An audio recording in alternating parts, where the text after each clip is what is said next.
Bună ziua! Ne întâlnim astăzi la Elefant Fest cu o scriitoare de origine franceză și engleză, Tatiana Deronay, o doamnă care scrie atât de frumos încât a impresionat publicul din toată lumea pentru că vânzările cărților sale ajung la cifre impresionante.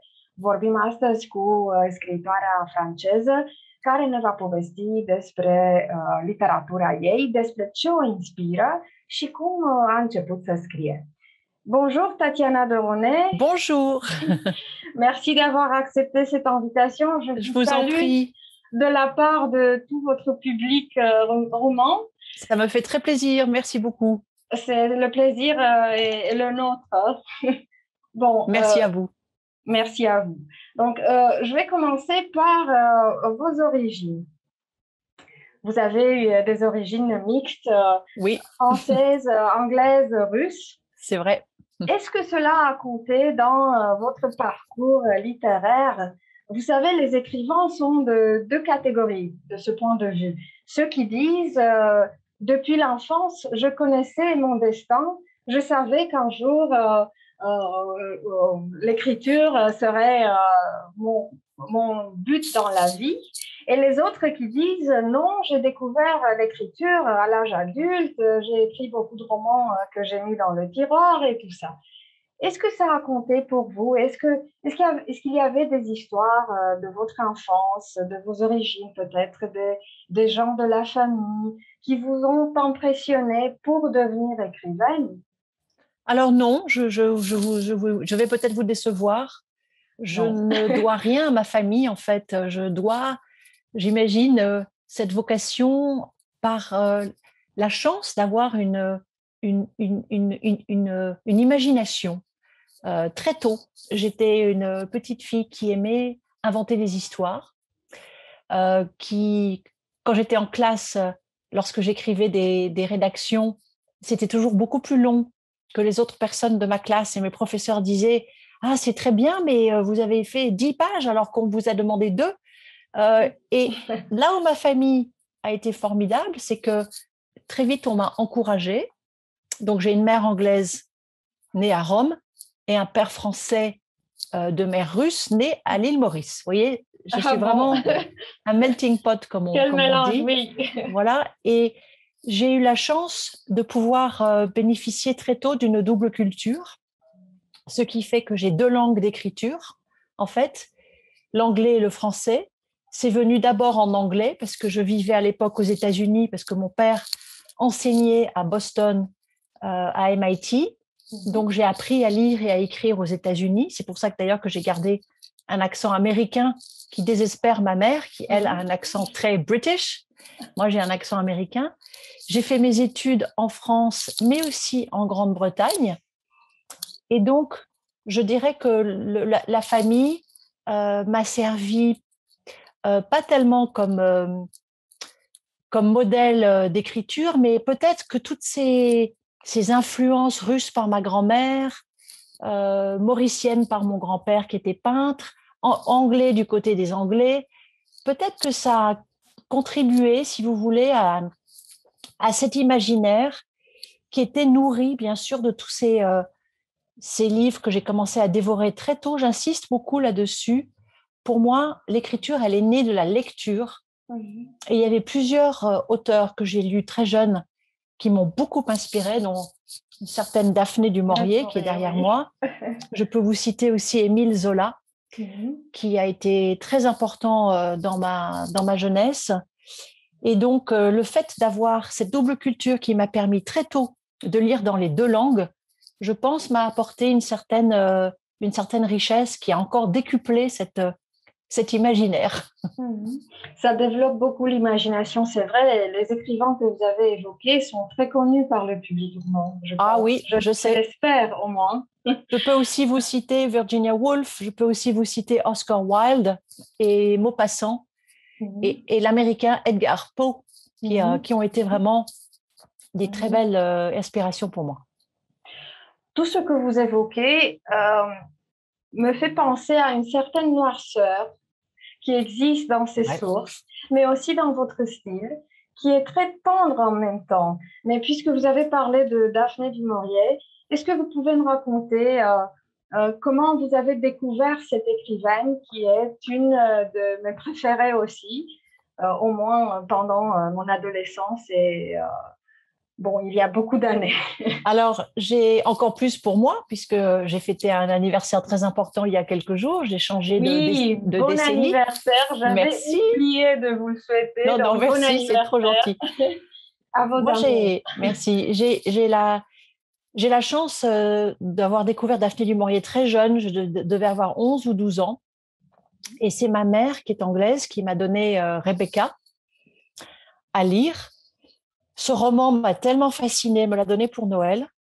Ce livre m'a tellement fascinée. C'est un livre qui explore, on va dire, la psychologie euh, d'un mariage. C'est-à-dire, c'est une jeune épouse dont on ne connaît jamais le nom, qui va épouser un veuf. On ne sait pas comment il a perdu sa femme, on va le découvrir. Et ce livre est hanté par la première épouse, la fameuse Rebecca de Winter, tellement fascinante. J'ai lu ce livre, j'ai eu un choc. Ce livre n'a pas de fin en plus, vous êtes obligé de vous faire votre propre fin. Ça m'a beaucoup inspiré dans ce que j'écris, que le lecteur puisse continuer sa réflexion à lui, à elle.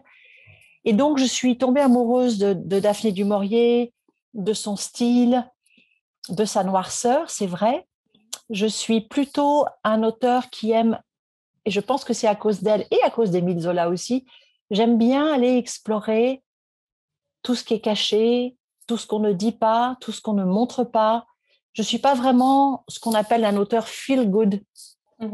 Je respecte beaucoup les auteurs feel good qui racontent la beauté de la vie, les rencontres, l'amour. Moi, j'explore le côté obscur de la force.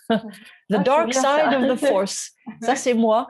Ce qui n'empêche pas de parler de choses plus légères, bien sûr, ça m'arrive. Mais depuis toujours, les lectures un peu sombres, émouvantes, où on est bouleversé. C'est ça qui me plaît dans la littérature. Je pense que la littérature existe pour que le lecteur sorte de sa zone de confort.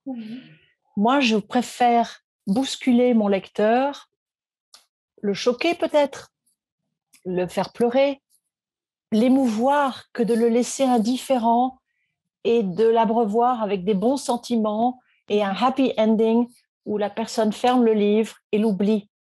Je préfère que mon lecteur soit très déstabilisé, mais qu'il ne m'oublie jamais.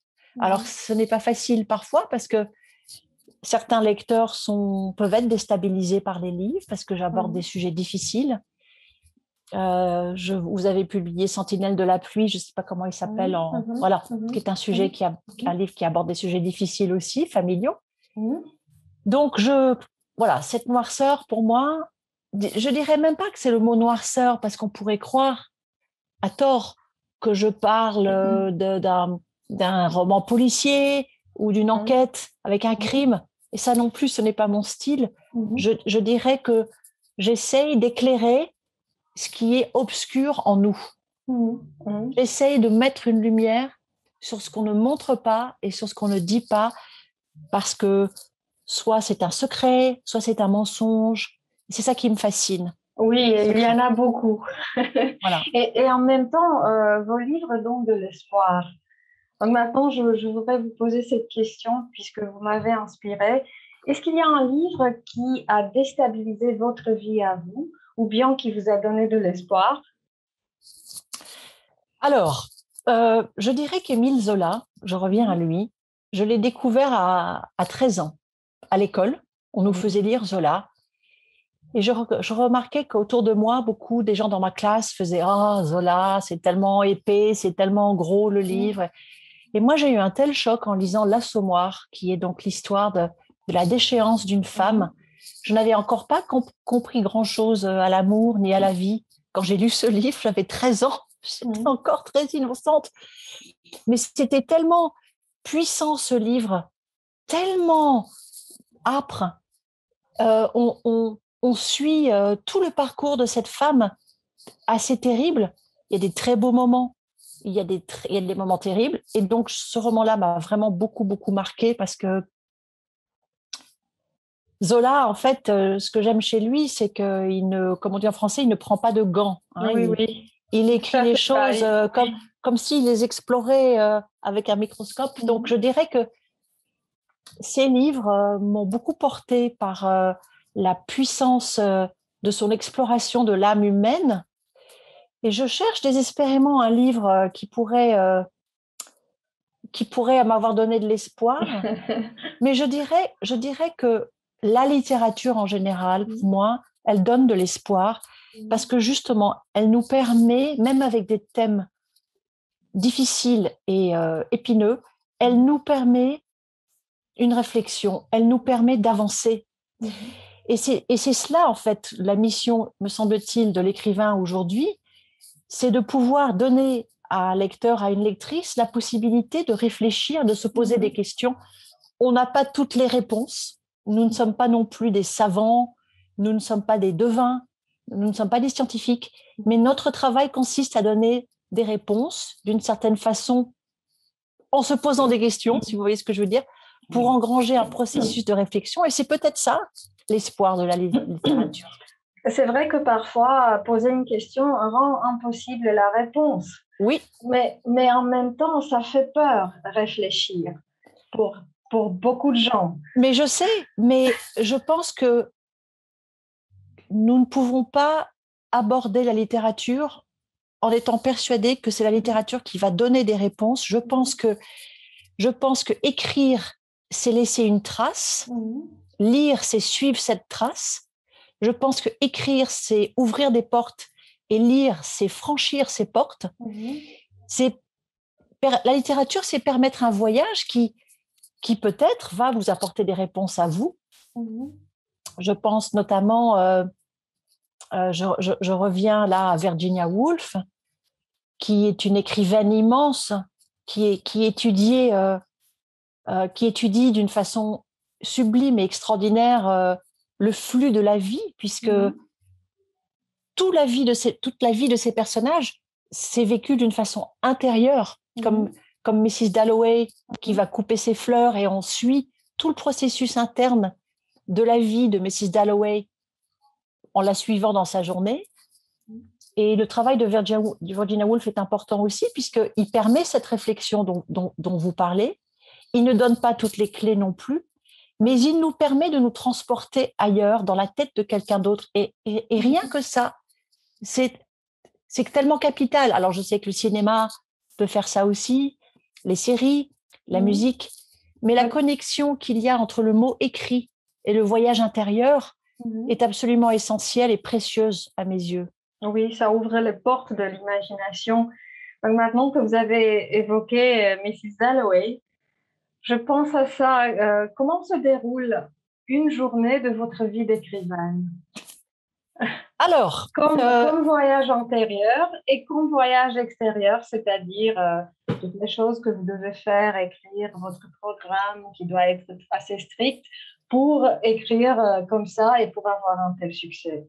Alors, vous savez, l'écriture, c'est une discipline. Beaucoup de gens pensent à tort qu'il suffit de nous asseoir. Donc là, je suis assise au bureau devant lequel j'écris. Beaucoup de gens pensent qu'il suffit d'attendre l'inspiration. Je dois vous dire que c'est faux. L'inspiration, c'est quelque chose de très fugitif. On dit attendre la muse en français. Ce n'est pas ça. Stephen King dit souvent you just need to sit down and get to work. Et c'est vrai, vous devez vous asseoir et vous mettre au travail. C'est un travail comme un autre, c'est un travail physique. Il faut s'asseoir et écrire. Alors maintenant, beaucoup d'écrivains ont des méthodes différentes. Certains font des plans comme Émile Zola, très précis. Émile Zola, il savait exactement où il allait, jour par jour. Daphné du Maurier aussi, elle avait des notes. Virginia Woolf, elle suivait son processus intérieur, elle suivait ses inspirations, c'était très poétique. Moi, ça change avec chaque livre parce que je n'aime pas répéter tout le temps la même méthode. Donc, il y a certains livres où je n'ai pas fait de plan et je suis partie comme un explorateur avec une torche dans une grotte, parfois un peu inquiétante, où je ne savais pas très bien où j'allais arriver. D'autres livres, comme Sentinelle de la pluie, par exemple, ou comme Elle s'appelait Sarah, j'ai dû les bâtir, j'ai dû vraiment faire un plan. Célestine Dubac, je n'ai fait aucun plan. J'ai suivi mes personnages. Celui que je suis en train d'écrire en ce moment, j'ai un mini plan. En fait, je note des scènes importantes que je ne mets pas dans un ordre précis. Et sinon, techniquement, je préfère travailler le matin, très tôt, avant que le téléphone sonne.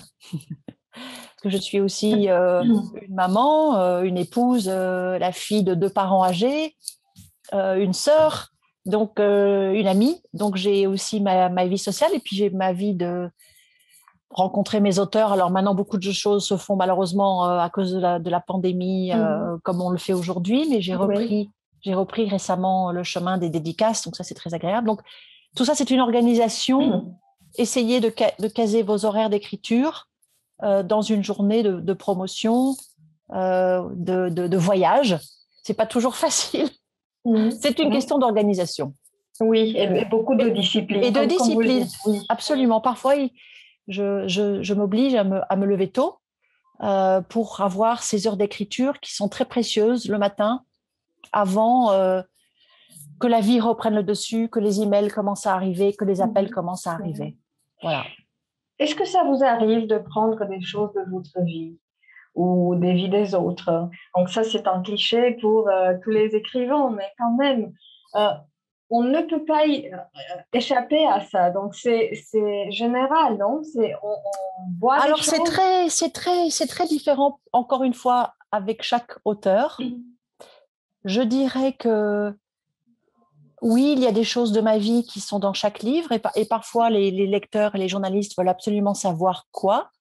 Par exemple, dans Elle s'appelait Sarah, beaucoup de gens pensaient que moi j'étais cette journaliste américaine alors que je ne suis pas américaine.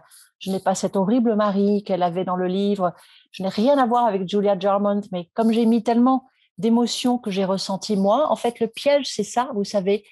Dans un de mes livres qui, je pense, n'est pas sorti chez vous, qui s'appelle Les Fleurs de l'ombre, Flowers of Darkness, qui devient un film, et je suis très, très contente, qui explore le futur très proche et l'influence de l'intelligence artificielle dans nos vies.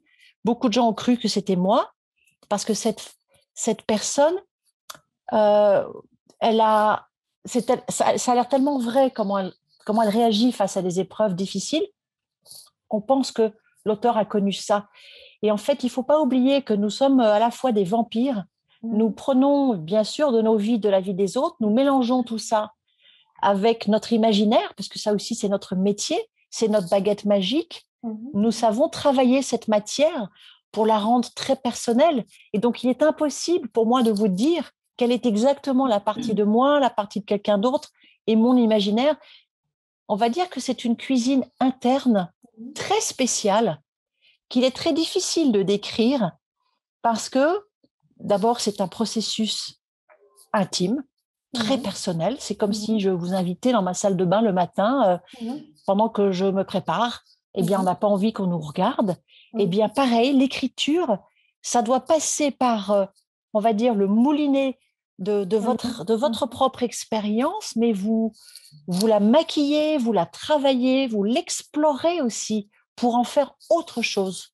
Parce que c'est ça qui fait la différence entre un historien, par exemple, qui relate un fait historique, qui ne met pas d'émotion, et un écrivain qui rajoute son émotion d'écrivain. Je dirais que ce qui change tout, c'est l'émotion qui rend le récit vrai et qui fait que les lecteurs disent « Oh là là, c'est tellement vrai, donc elle a dû le vivre ».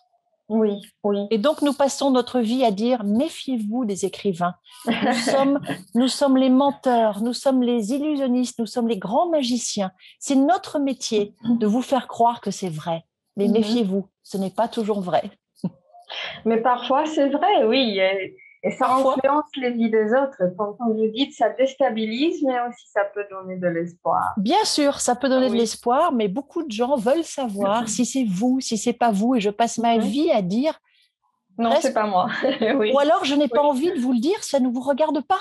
Exactement, oui. Voilà, le livre, c'est comme une bouteille lancée à la mer. Si vous le Mhm. lisez, que vous ressentez une émotion immense, eh Mhm. bien, je suis très heureuse. Mais je ne vais pas vous dire quelle est la partie. En fait, c'est un peu comme un acteur. Vous savez, Mhm. Mhm. vous voyez un film que vous aimez.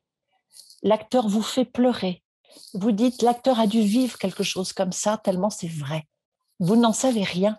Vous ne savez pas dans quoi l'acteur va aller puiser Mhm. pour Mhm. pleurer. Quelque Mhm. chose de très personnel, mais il vous dira jamais quoi. C'est Oui, pareil pour nous. oui, c'est vrai. C'est une belle définition de l'écriture. Oui. Mais du mensonge, mais je dirais pas mensonge, Non, ça a une connotation négative, je mais dirais maquiller la vérité exactement, oui. pour en faire une autre vérité que le lecteur va croire. Oui, ou bien présenter un truc de magie, mais d'une autre façon. C'est ça. C'est pour ça que je préfère dire que nous sommes des magiciens, Oui, c'est vrai. au lieu de dire que nous sommes des menteurs. Vous avez mentionné Elle s'appelait Sarah, votre succès fulminant. Comment avez-vous géré ce succès? Quelle est votre empathie ou bien votre relation, empathie vers ou relation avec ce roman? Très bouleversant, mais en même temps très sérieux, très noir et qui donne de l'espoir. J'insiste là-dessus, car c'est Ouais.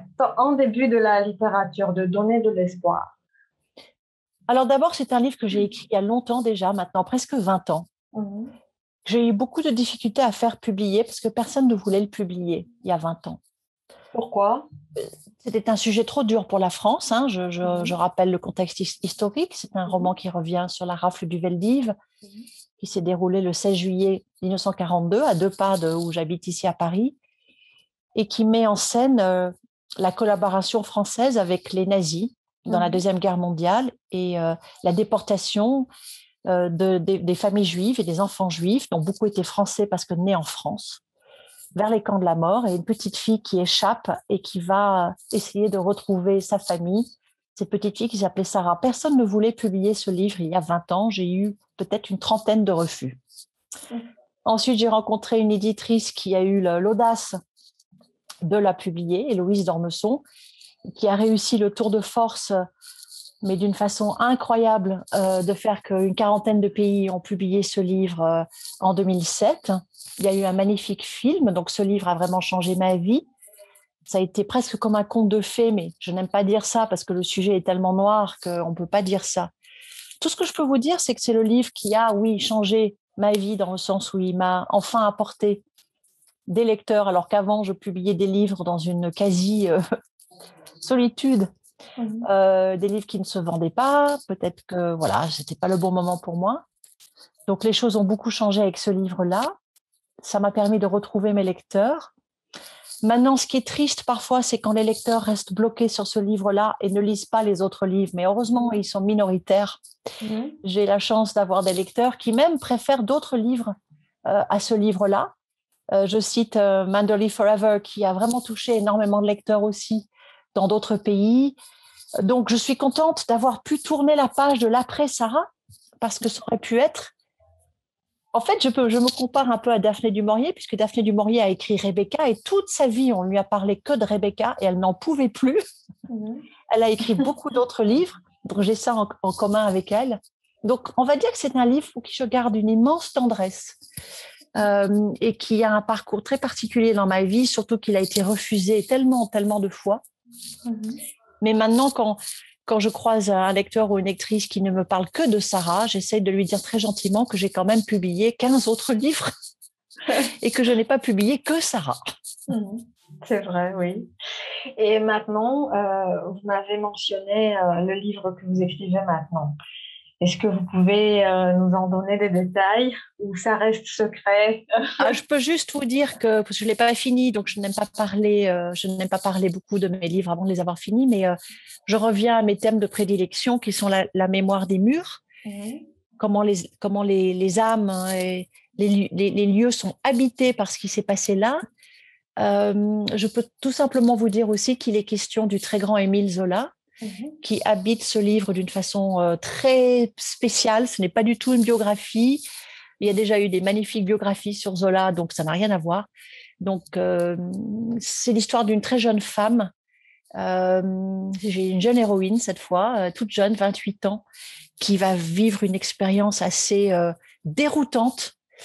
Et voilà, est-ce que ça va changer sa vie? Comment ça va changer sa vie? Et je suis en train de terminer ce livre que j'ai commencé lors du premier lockdown. Ici en France, toute ma promotion avait été annulée pour mon roman Flowers of Darkness, Les Fleurs de l'ombre. Donc ça a été terrible. J'ai eu 30 rencontres, tous mes voyages à l'étranger qui ont été annulés. Donc la seule chose, c'était de me remettre au travail un peu plus tôt que prévu. Donc c'est ce que j'ai fait. Et puis bien sûr, il y a eu la surprise et le bonheur de publier Célestine, qui est un livre qui revient du passé. Donc ça a été aussi pour moi, ça m'a mis du baume au cœur de pouvoir publier Célestine dans un contexte tellement particulier que vous vivez encore, que nous vivons encore malheureusement. Oui, mais en dépit de tout ça, est-ce que la pandémie vous a apporté quelque chose de bien? Alors, c'est une question très intéressante, Nadine. J'ai envie de vous dire que, alors, ça a fait le tri dans mes amis. En fait, j'ai appris qui étaient mes amis. Parce que C'est important, ça. C'est vraiment rare.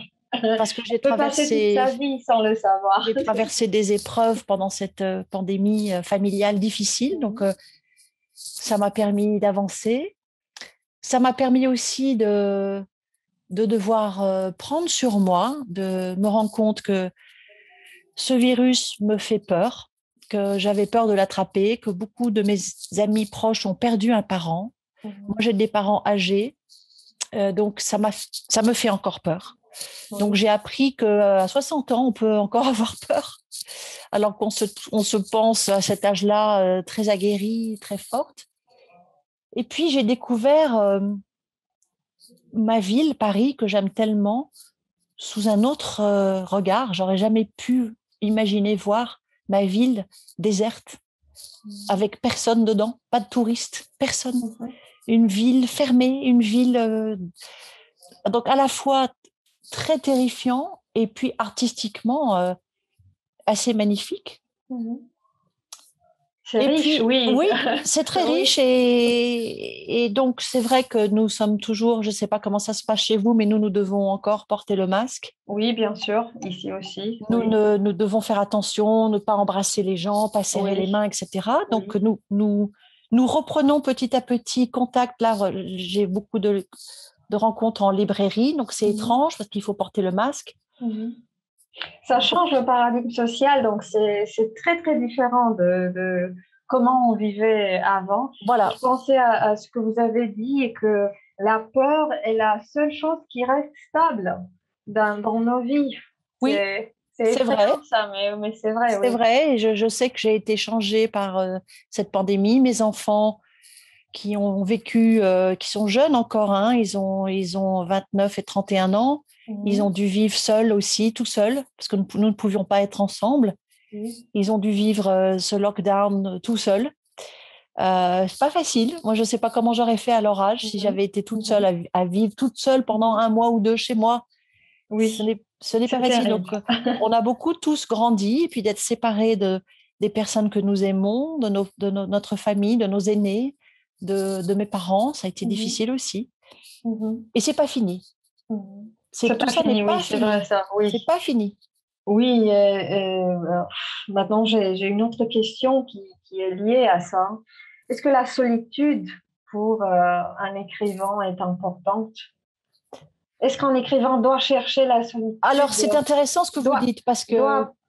pardon, excusez-moi, doit l'apprivoiser ou bien c'est la solitude qui apprivoise l'écrivain?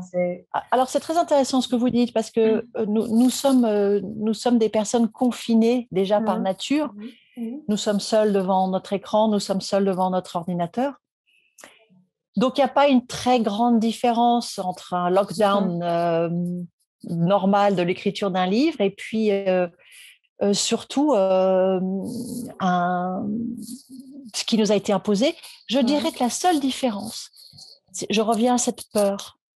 la sidération que j'ai ressentie au début de la pandémie sur ce virus que nous ne maîtrisions pas encore très bien. Maintenant, nous savons comment ça se transmet, nous savons quels gestes. Au début, nous n'avions pas encore les réflexes, nous n'avions pas encore les masques. Et donc, nous avions peur. Et moi, la peur au début m'a empêché d'écrire, m'a empêché de lire. Pendant les premières semaines de la quarantaine, du confinement en France en mars 2020, j'avais trop peur de ce que nous vivions. Je passais ma vie à lire les journaux, regarder la télévision, écouter la radio pour essayer de comprendre ce que nous vivions. Je voyais ce monde qui se mettait comme ça sous cloche. Et donc, cette peur-là, fort heureusement, n'a rien à voir avec la solitude que nous devons apprivoiser, nous les écrivains. Moi, j'ai l'habitude de cette solitude, je la recherche. Elle est difficile pour ma famille, parce que je ne suis pas une bonne sœur dans un monastère, mais je dois faire comme si je rentrais dans un cloître. Ma famille m'a déjà vu des étés entiers ne pas mettre le pied dehors parce que j'avais un deadline pour un livre et donc ne m'a pas vu. Je sortais prendre mes repas, je parlais comme un zombie et je revenais travailler. Donc, ils ont l'habitude de cette solitude que j'aime bien, hein. Je vous avoue, c'est juste très difficile d'être la personne publique ou la mère de famille. Et puis, j'aime bien être la personne toute seule devant son ordinateur. J'aime bien être cette personne-là. Mais bon, il faut faire cohabiter. Voilà, d'être sur les réseaux sociaux, de rencontrer ses lecteurs. C'est pas toujours facile, cette cohabitation de solitude. Et c'est vrai que c'est très différent quand elle est imposée ou quand elle est bien cherchée ou exactement. désirée. Oui. Alors, on doit finir l'interview maintenant, malheureusement, puisqu'on n'a plus de temps. Mais j'ai une dernière question. Bien sûr. Quel est le livre que vous lisez maintenant ou que vous avez lu récemment? Alors, moi, je viens de terminer de relire toute l'œuvre d'Émile Zola. Oui. Tous les Rougon-Macquart, il y en a 20. J'ai passé 1 an à les relire parce que nous n'avons pas pu parler de Célestine Dubach qui donc est publiée chez vous avec un autre titre, je crois, Cette vie qui t'appartient. Oui, exactement. Et Émile Zola, en relisant Célestine Dubach, je me suis rendu compte de l'importance d'Émile Zola. Et donc, j'ai voulu relire toute son œuvre. J'ai été vraiment transportée. Donc, je viens de terminer le dernier volume qui s'appelle Le Docteur Pascal. Et maintenant, je vous avoue qu'il me manque un peu. Je me suis habituée depuis 1 an à vivre avec lui. Donc là, je vais recommencer à lire des romans contemporains de la rentrée littéraire française. Mais je pense que je vais continuer à lire parce qu'il y a d'autres livres de Zola que je n'ai pas lus, moins connus. Donc, je vais peut-être revenir à Zola. Donc, s'il faut passer une autre isolation avec un écrivain, avec ses livres, vous recommandez Zola? Oui, tous les Rougon-Macquart, je sais qu'ils sont publiés dans votre pays avec beaucoup de succès, puisque sur Instagram, si vous suivez le hashtag Émile Zola, eh bien, on voit très souvent des lecteurs roumains qui postent sur Émile Zola. Donc, je vous encourage vivement à lire L'Assommoir, Germinal. Et d'ailleurs, je vous signale une très belle série télé, Germinal, qui est déjà disponible sur les plateformes de streaming, qui est magnifique. Une nouvelle, magnifique série que j'ai adorée, qui bouscule un peu Zola, mais je pense qu'il aurait aimé. C'est bien. Donc, il est bien vivant. Oui. Voilà, c'est ça. Bon, merci beaucoup, Tatiana de Ronay. Comment on dit merci en roumain? Mulțumesc. Mulțumesc, oui. Mulțumesc. Thank you. Merci à vous, oui. Merci à vous. Et à la prochaine. À la prochaine. Merci beaucoup. Au revoir. Au revoir.